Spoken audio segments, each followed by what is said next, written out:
The stars had never seemed so cold to Captain Jake Morrison as he stood on the bridge of the UES Defiance, watching the endless void through the main viewport. His ship was 3 months into a routine survey mission along the Outer Rim territories, mapping new systems and checking for signs of intelligent life. The crew had grown comfortable with the quiet routine of deep space exploration, never imagining that their peaceful mission would soon thrust humanity into the greatest conflict the galaxy had ever known. Jake was a career military officer who had worked his way up through the ranks of Earth's fledgling space navy. At 42, he had the weathered look of someone who had spent years among the stars, with graying temples and lines around his eyes that spoke of countless hours spent studying star charts and making difficult decisions. His crew respected him not just for his experience, but for his unwavering moral compass and his refusal to back down when innocent lives were at stake. The bridge was quiet except for the steady hum of the ship's engines and the occasional beep from the sensor stations. Lisa Park, the tactical officer, sat at her console running routine diagnostics on the weapon systems. She was 28 years old with sharp features and intelligent dark eyes that missed nothing. Lisa had graduated top of her class from the Naval Academy and had earned her position through brilliant tactical thinking rather than political connections. She preferred action to words and had little patience for bureaucracy or empty protocol. Chief Engineer Bobby Martinez worked at the engineering station, monitoring the ship's fusion reactors and drive systems. At 35, he had calloused hands and an easy smile that made him popular with the crew. Bobby could fix anything mechanical and had an intuitive understanding of how complex systems worked together. He had grown up in the shipyards of Luna Colony, learning to work with his hands before studying advanced engineering at Mars Technical Institute. His cheerful personality hid a fierce protectiveness toward his shipmates and an absolute dedication to keeping them safe. Communications Specialist Amy Chun monitored the long-range communication arrays, listening for any signals from Earth or other human colonies. She was 26 years old with quick fingers and an even quicker mind when it came to electronic systems. Amy had a talent for languages and codes that made her invaluable for first contact situations. Her parents had been diplomats, and she understood the importance of clear communication in preventing conflicts. She wore her long black hair in a practical ponytail and had a habit of chewing her lower lip when she was concentrating.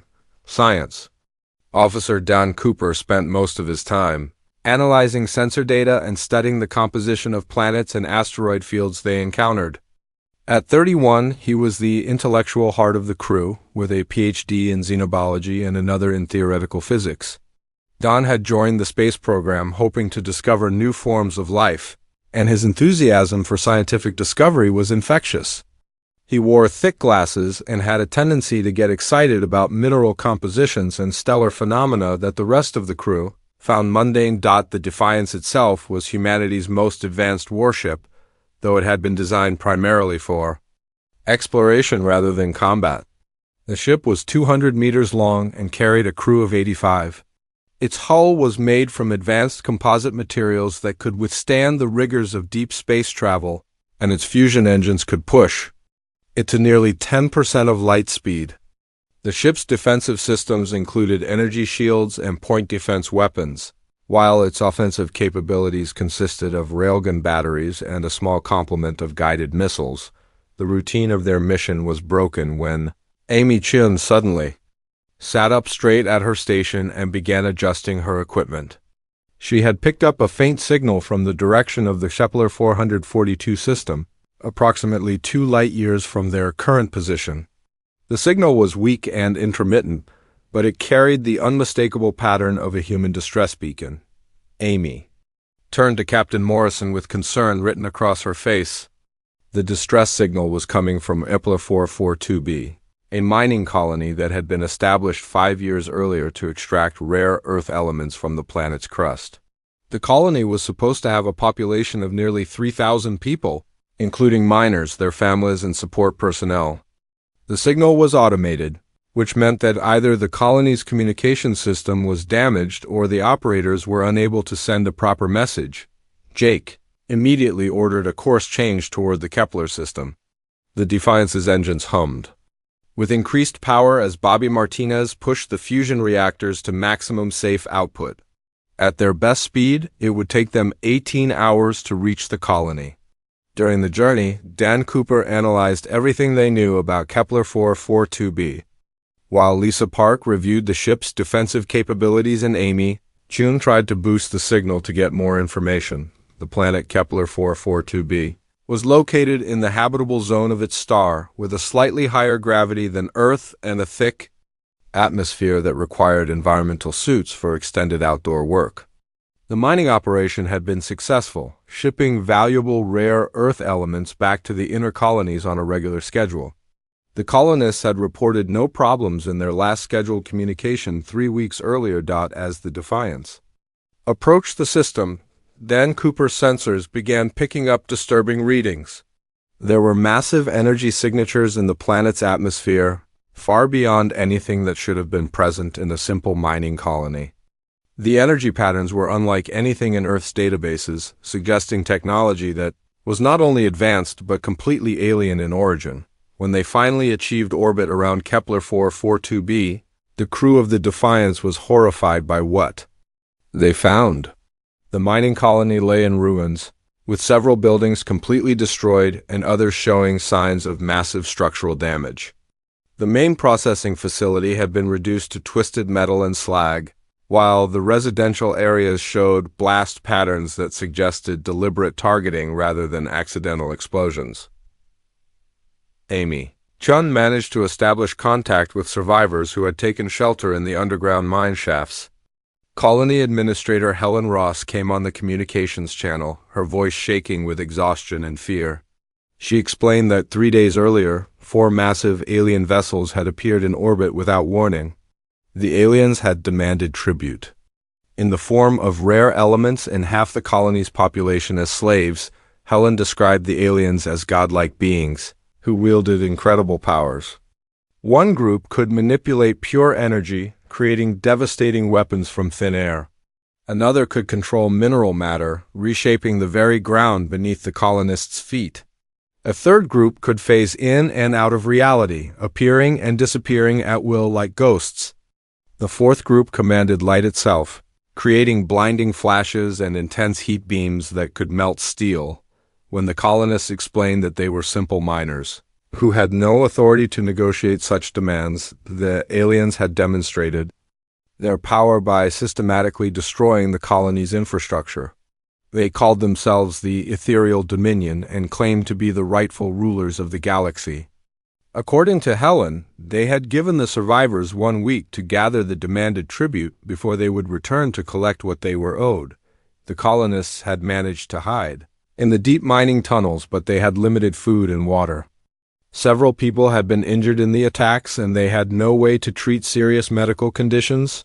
Worst of all, they lived in constant fear that the aliens would return early and finish what they had started. As Captain Morrison listened to Helen's report, he felt a cold anger building in his chest. These so-called gods had attacked innocent civilians and were demanding tribute like ancient barbarians. He had never encountered aliens before, but he had dealt with bullies and terrorists throughout his military career.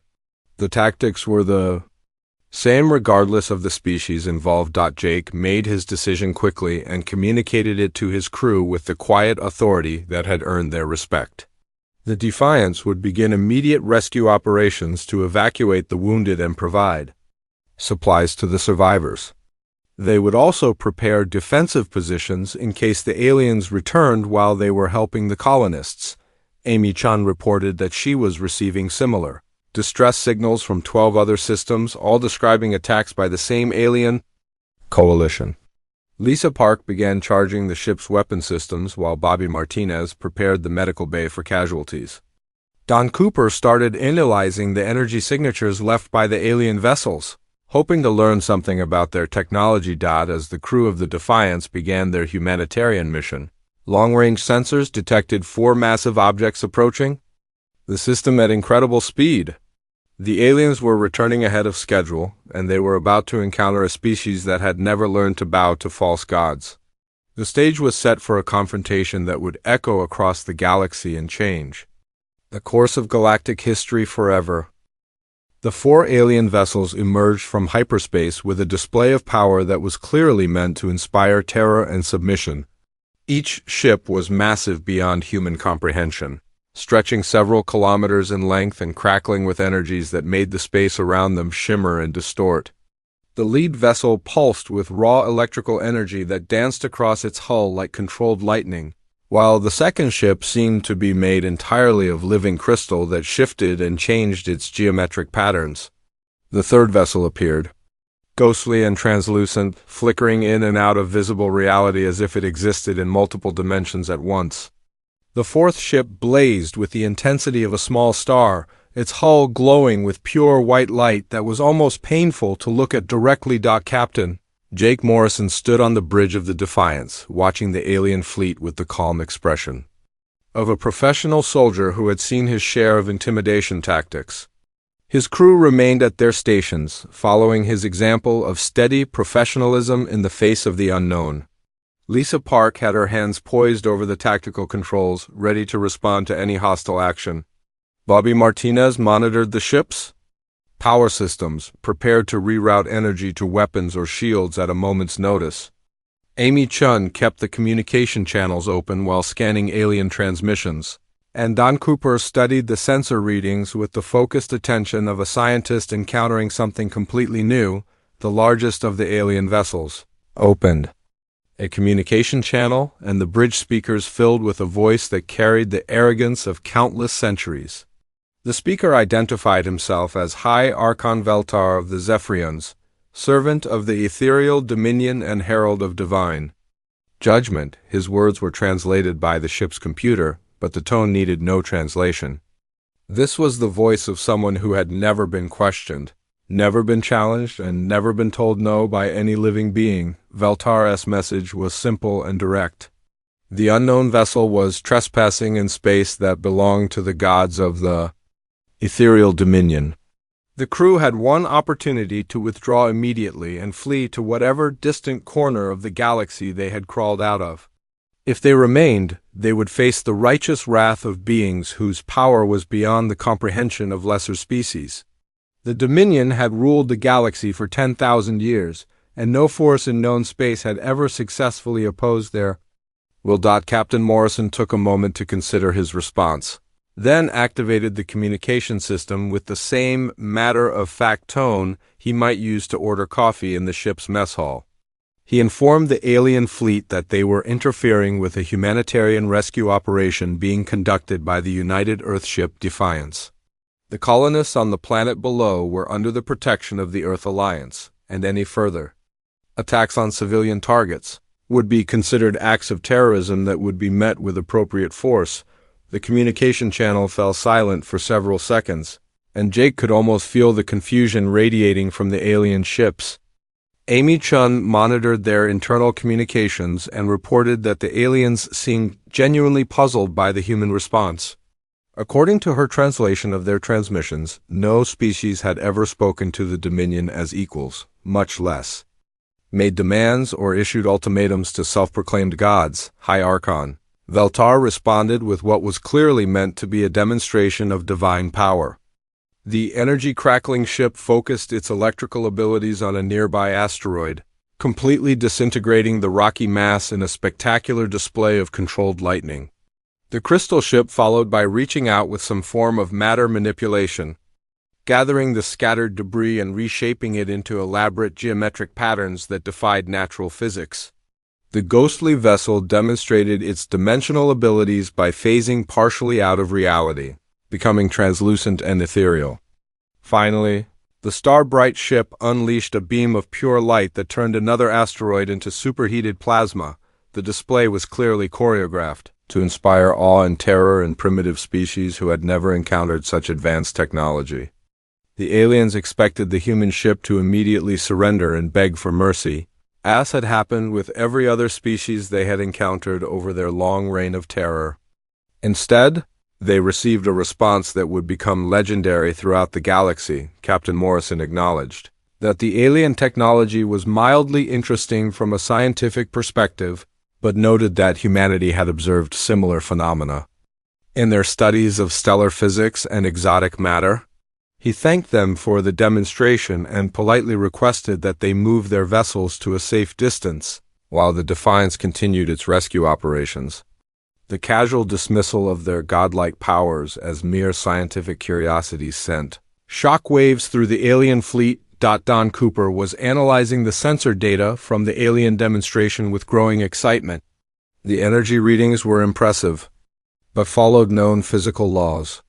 The matter manipulation was advanced, but appeared to be based on controlled magnetic fields and exotic particles. The dimensional phasing could be explained by theoretical models that human scientists had proposed but never tested. The light-based weapons were simply focused stellar energy, powerful but not supernatural. There was nothing truly divine about any of their abilities, just very advanced applications of physics that humanity was beginning to understand.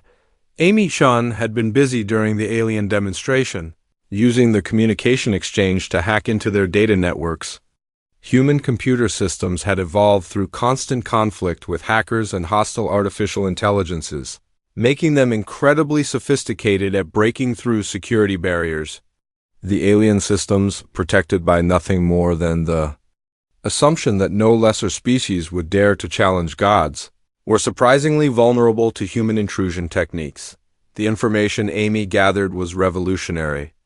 The ethereal dominion maintained their control through psychological manipulation and carefully crafted mythology rather than actual omnipotence. They had conquered hundreds of civilizations by convincing them that resistance was impossible and that submission was the natural order of the universe. Their technology was advanced but not invincible, and their greatest weapon was the fear they inspired in their subjects. Lisa Park quietly brought the ship's weapon systems online while monitoring the alien vessels for signs of hostile intent. The Defiance carried kinetic weapons that fired solid projectiles at significant fractions of light speed, guided by targeting computers that could track objects across multiple dimensions. The weapons had been designed to penetrate asteroid hulls and disable rogue spacecraft, but they would be equally effective against alien vessels. Regardless of how advanced their hulls might be, Bobby Martinez reported that the ship's adaptive shielding was analyzing the alien weapon signatures and developing countermeasures.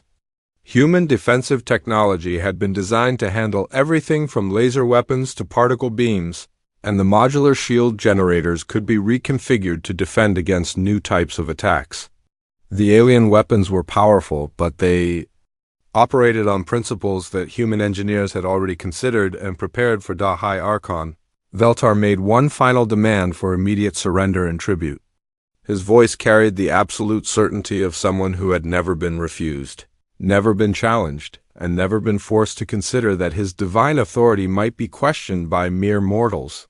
He offered the humans one last chance to save themselves by acknowledging the supremacy of the ethereal dominion and accepting their place as subjects of the galaxy's rightful rulers. Captain Morrison's response would be remembered and quoted by freedom fighters across the galaxy for generations to come. In a calm, steady voice that carried the authority of Earth's finest military tradition, he informed the alien fleet that humanity did not negotiate with terrorists, regardless of what they chose to call themselves. The words carried the weight of a species that had never learned to bow to tyrants and had no intention of starting now. The first shots of what would become known as the God War echoed across the Kepler system as ancient tyrants met a species that refused to kneel. The battle that followed would shatter illusions that had held the galaxy in chains for 10,000 years and prove that divine authority meant nothing in the face of human determination and courage. The battle began with a coordinated assault that had destroyed countless civilizations over 10,000 years of Dominion rule. The 4 alien vessels attacked in perfect synchronization, their weapon systems unleashing devastating energies that should have instantly vaporized any ship foolish enough to challenge their divine authority. Lightning-like energy beams crackled through space from the Zephyrian vessel, while the Christek ship manipulated gravity itself to create crushing force fields around the human warship. The Voidborn craft opened dimensional rifts that should have torn the Defiance apart at the molecular level. and the luminal vessel focused stellar fire that could melt through planetary crusts. The aliens expected to witness the immediate destruction of another primitive species that had dared to question their godhood. Instead, they watched in growing disbelief as the human ship not only survived their opening barrage, but seemed to absorb and redirect their attacks through some form of adaptive shielding technology. The Defiance's defensive systems had been designed by engineers who understood that space was full of dangerous phenomena, from solar flares to cosmic radiation, and the ship's shields automatically adjusted their frequency and composition to counter whatever energy struck them. Lisa Park coordinated the ship's response with the cold precision of a professional warrior who had trained for exactly this type of engagement. Her tactical display showed the positions and energy signatures of all 4 alien vessels, and she began implementing attack patterns that had been developed through years of combat simulations and war games. The human weapons systems came online with mechanical efficiency, targeting computers locking onto the alien ships with the relentless accuracy of guided missiles. The Defiance's railgun batteries opened fire, launching solid projectiles at tremendous velocities toward the enemy vessels. The kinetic weapons were simple in concept but devastating in execution, accelerating dense metal slugs to significant fractions of light speed using powerful magnetic fields. Unlike energy weapons that could be deflected or absorbed, the railgun projectiles carried pure, kinetic force that followed the basic laws of physics rather than exotic energy manipulation. The first projectiles struck the Zephyrian vessel amidships, punching through energy shields that had never been designed to stop solid matter traveling at such incredible speeds. The alien hull plating, designed to deflect energy beams and particle weapons, crumpled under the impact of what amounted to artificial meteorites. High Archon Veltar felt his ship shudder under the impact and realized with growing horror that his vessel was actually taking damage from weapons wielded by creatures he had dismissed as primitive insects. Bobby Martinez rerouted power through the ship's systems with the instinctive efficiency of an engineer who had spent his entire career making complex machinery work under impossible conditions. He diverted energy from non-essential systems to weapons and shields, keeping the Defiance fighting at maximum capacity while monitoring every system for signs of damage or failure. His hands moved across the control panels with practiced ease, treating the battle like an extremely dangerous but familiar engineering problem.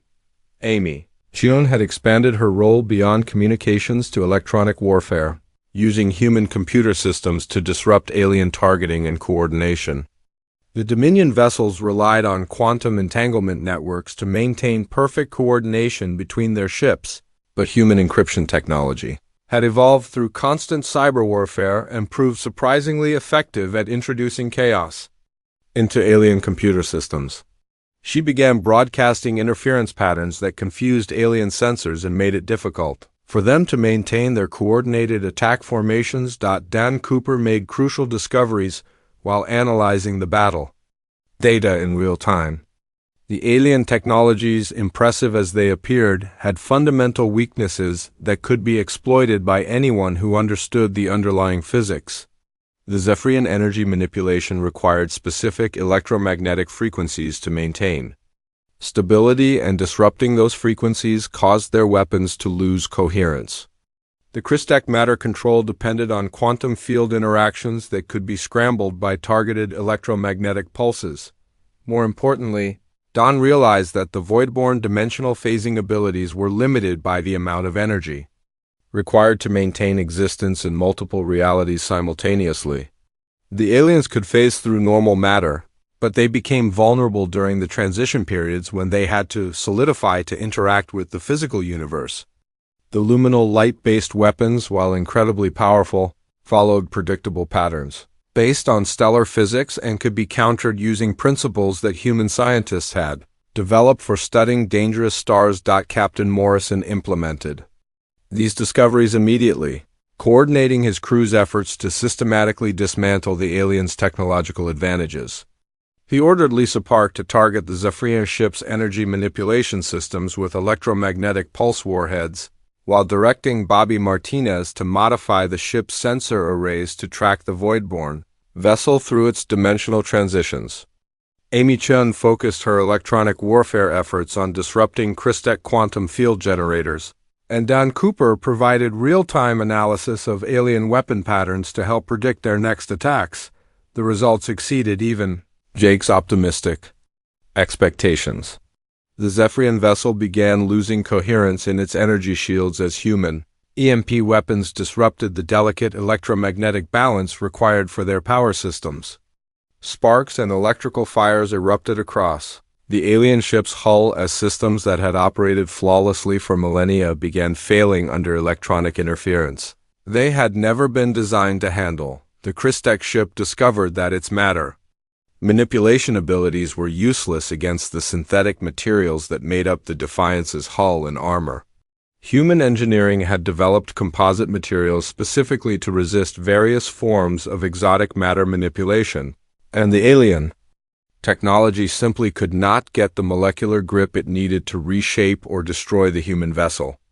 Worse, the Christek crew found their own ship's living crystal hull beginning to crack and fracture as human sonic weapons introduced harmonic frequencies that disrupted the quantum bonds holding their vessel together. The Voidborn commander attempted desperate evasive maneuvers, phasing in and out of normal space to avoid human targeting systems.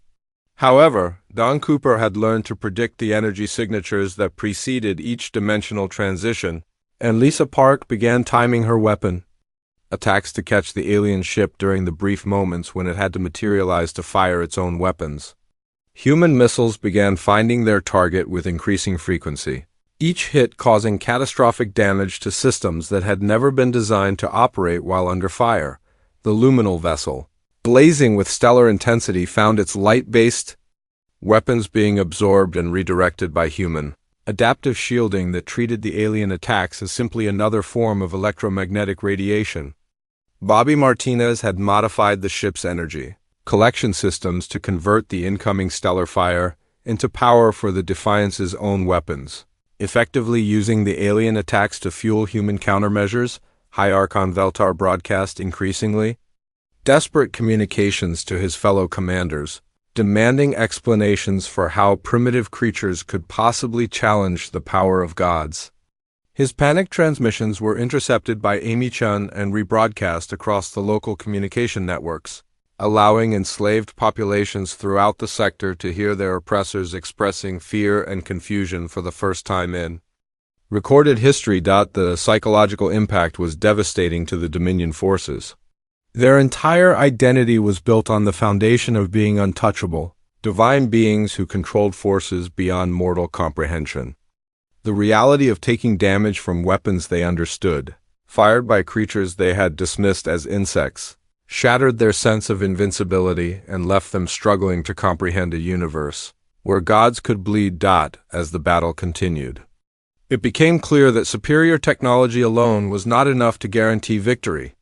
The humans were winning through adaptability, tactical thinking, and the absolute refusal to be intimidated by impressive displays of power, proving that determination and ingenuity could triumph over arrogance and technological superiority. News of the battle spread across the galaxy faster than light itself, carried by quantum communication networks that the ethereal Dominion had never been able to completely control. Enslaved civilizations on hundreds of worlds watched their viewing screens in stunned amazement as a single human warship systematically dismantled 4 vessels that had been the instruments of their oppression for thousands of years. The images of burning godships and sparking alien hulls traveled from system to system, igniting something that had been dormant in the galactic community for so long that most species had forgotten it ever existed. The psychological effect was more devastating to the Dominion than any physical weapon could have been. For 10 millennia, their power had rested not just on advanced technology, but on the absolute belief that they were untouchable divine beings whose authority could never be questioned. The sight of their vessels taking damage, their shields failing, and their commanders broadcasting panicked communications shattered the carefully maintained illusion that had kept countless worlds in submission. The Christek vessel was the first to attempt retreat when its mineral-based control systems began failing completely against human synthetic materials. The living crystal hull that had been the pride of their shipbuilders started developing stress fractures as human sonic weapons found the exact frequencies needed to disrupt the quantum bonds holding the structure together. Commander Zix-Hai, who had ruled crystal worlds with absolute authority for over 3,000 years, gave the order to withdraw from combat and flee to the safety of Dominion space. Lisa Park detected the enemy's flight attempt immediately and coordinated a pursuit that demonstrated the superior maneuverability of human engineering. The Defiance's fusion engines pushed the ship to maximum acceleration while guided missiles locked onto the fleeing Christek vessel. The alien ship, designed more for intimidation than actual combat performance, found itself unable to outrun weapons that had been built by a species that understood the importance of speed and agility in warfare. The missiles struck the Christek ship's engine section with precision timing, crippling the exotic drive systems that allowed faster-than-light travel. The alien vessel lurched to a halt, its crystalline hull flickering with unstable energy discharges as critical systems began cascading failures.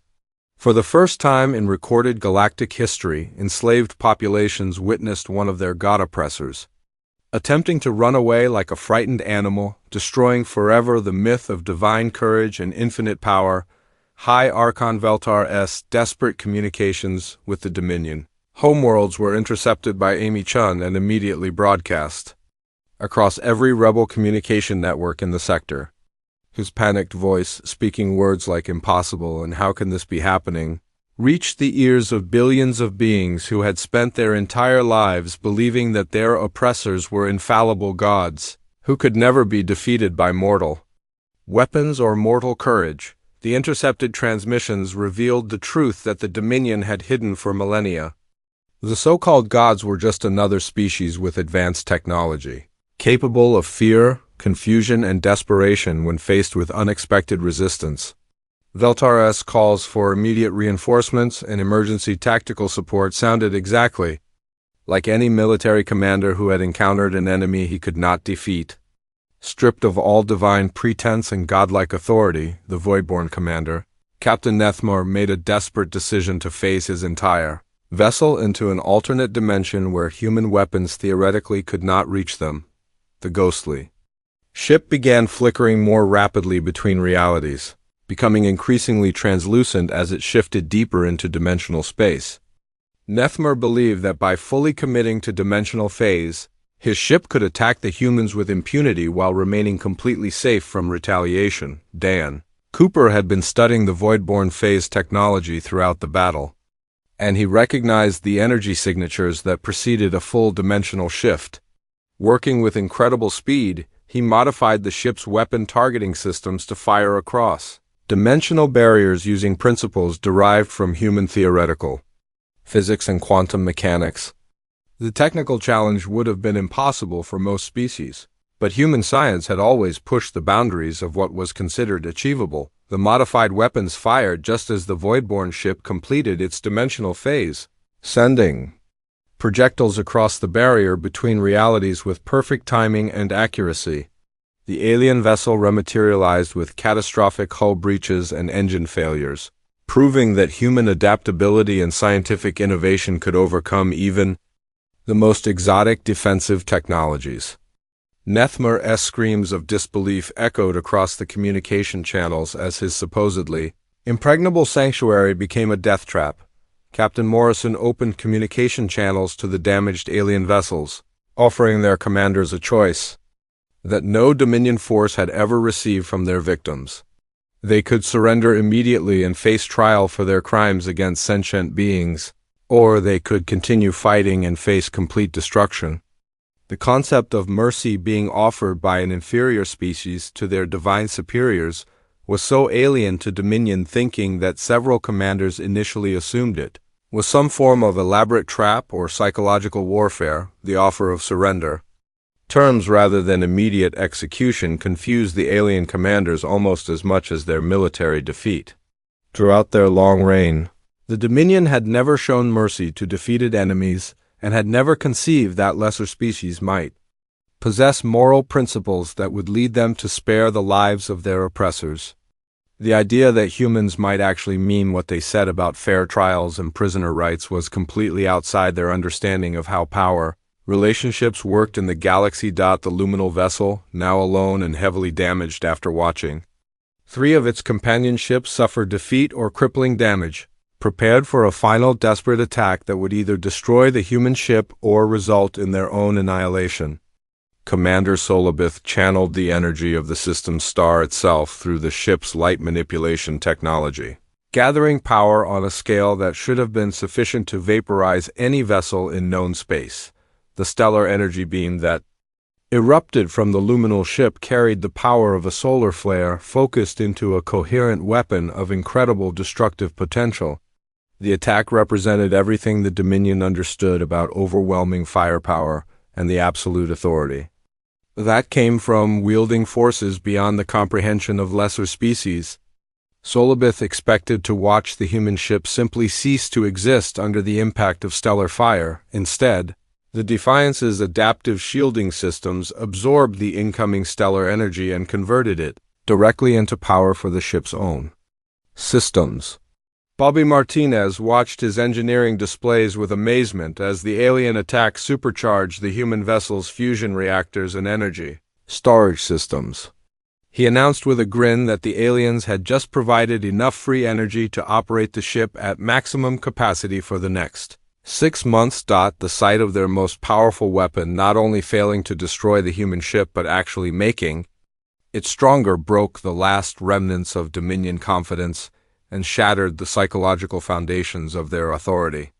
Across the galaxy, slave worlds erupted in open rebellion as the news spread that the gods could not only be hurt, but could be defeated by beings they had dismissed as primitive insects. The final godship fell when human weapons, now supercharged with stellar energy, systematically dismantled the luminal vessel's hull and drove systems. As the last of the 4 ships drifted powerless in space, 10,000 years of tyranny began crumbling across hundreds of worlds, and the galaxy prepared for the dawn of a new age of freedom. The aftermath of the battle sent shockwaves across the galactic community that would reshape the political landscape for generations to come. Within hours of the last godship falling silent, rebellions ignited on 17 different Dominion worlds as enslaved populations realized that their oppressors were not the invincible divine beings they had claimed to be. The footage of burning alien vessels and the sounds of panicked Dominion commanders begging for reinforcements spread through underground communication networks faster than the authorities could suppress them. Captain Morrison found himself coordinating with rebel forces across dozens of star systems, sharing tactical knowledge and weapon designs that could help enslaved species build effective resistance movements. The Defiance became more than just a warship.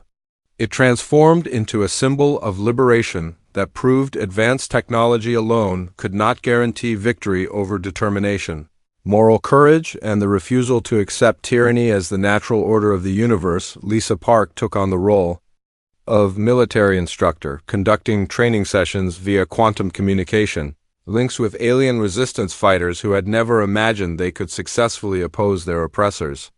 She taught them how to exploit the weaknesses in Dominion technology that human analysis had revealed, showing them that godlike powers often had very ungodlike limitations. Her lessons in tactical thinking and adaptive warfare spread across the galaxy, creating a new generation of freedom fighters who understood that every tyrant had vulnerabilities.